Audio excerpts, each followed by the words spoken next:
राधे राधे दोस्तों। वृंदावन की कुंज गलियां, यमुना के निर्मल तट और कान्हा की मधुर बांसुरी, यह सब उस दिव्य प्रेम की कथा है जिसे युगों युगों तक भुलाया नहीं जा सकता।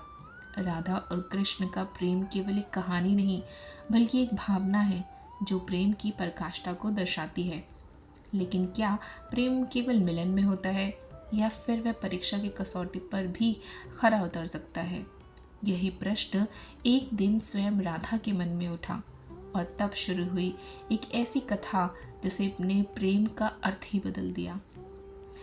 हर एक दिन की तरह वृंदावन में एक दिन हलचल मच गई। कृष्ण ने घोषणा करी कि वह परीक्षा लेने वाले हैं। हर गोपी, हर सखा और स्वयं राधा भी आश्चर्य में पड़ गई। कृष्ण ने कहा, मैं देखना चाहता हूँ कि इस सभा में सबसे अधिक प्रेम करने वाला कौन है। गोपियाँ उत्सुक थी, सखाओं की आंखों में भी जिज्ञासा थी और राधा बस मुस्कुरा रही थी। उन्होंने मन ही मन सोचा, क्या प्रेम की भी कोई परीक्षा होती है? लेकिन कृष्ण की हर लीला में कोई ना कोई रहस्य छुपा होता है। कृष्ण ने सबसे पहले अपनी प्रिय बांसुरी को उठाया और बोले, जो मुझसे सच्चा प्रेम करता है उसे मेरी इस बांसुरी को त्यागना होगा। सभी गोपियां चौंक गईं। कृष्ण की बांसुरी ही तो वह मधुर ध्वनि थी जिससे वे उनकी ओर आकर्षित होती थी। यदि बांसुरी न रही तो वे कृष्ण को कैसे महसूस करेंगी? राधा ने यह सुना और बिना किसी संकोच के कहा, कान्हा, प्रेम किसी वस्तु पर निर्भर नहीं होता। यदि प्रेम त्याग में है तो बांसुरी छोड़ना कठिन नहीं। कृष्ण मुस्कुराए और बोले, राधे, तुमने प्रेम का पहला रहस्य जान लिया।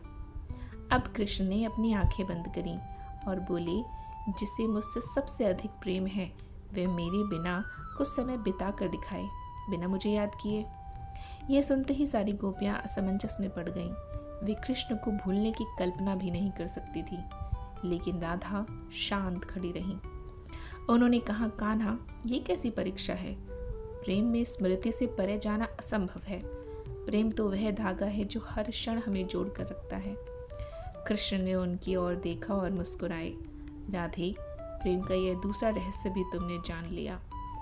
अब कृष्ण ने एक और कठिन परीक्षा रखी। उन्होंने कहा, जो मुझसे सबसे अधिक प्रेम करता है वह मेरी सबसे प्रिय वस्तु को पहचान ले।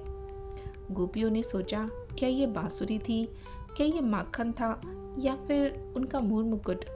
राधा मुस्कुराई और बोली, कान्हा की सबसे प्रिय वस्तु उनका प्रेम है और प्रेम किसी वस्तु में बंधा नहीं होता। कृष्ण हंस पड़े और बोले, राधे, प्रेम का अंतिम रहस्य भी तुमने जान लिया। कृष्ण ने सभी को संबोधित करते हुए कहा, प्रेम अधिकार जताने में नहीं बल्कि स्वतंत्रता देने में है। प्रेम कोई वस्तु नहीं जिसे पाया या खोया जा सके। प्रेम तो वह अनुभूति है जो मन और आत्मा को जोड़ती है। राधा ने आंखें मूंद लीं और कृष्ण के शब्दों को आत्मसात कर लिया। उन्हें अब समझ आ गया कि प्रेम परीक्षा में नहीं बल्कि अनुभव में है। दोस्तों, इस कथा से हमें यही सीख मिलती है कि सच्चा प्रेम त्याग में होता है, स्वामित्व में नहीं। जो प्रेम करता है वह अपने प्रिय को कभी भूल ही नहीं सकता। प्रेम किसी वस्तु या व्यक्ति पर निर्भर नहीं करता, वह आत्मा से आत्मा का मिलन है। इस कथा में कृष्ण ने हमें यही सिखाया कि प्रेम केवल संग में होने का नाम नहीं बल्कि समर्पण और समझ का नाम है। राधा और कृष्ण का प्रेम हमें बताता है कि सच्चा प्रेम कभी समाप्त नहीं होता, वह कालजयी है। इसलिए जब कोई प्रेम का सर्वोच्च उदाहरण देता है तो वह केवल एक ही नाम लेता है, राधे कृष्ण।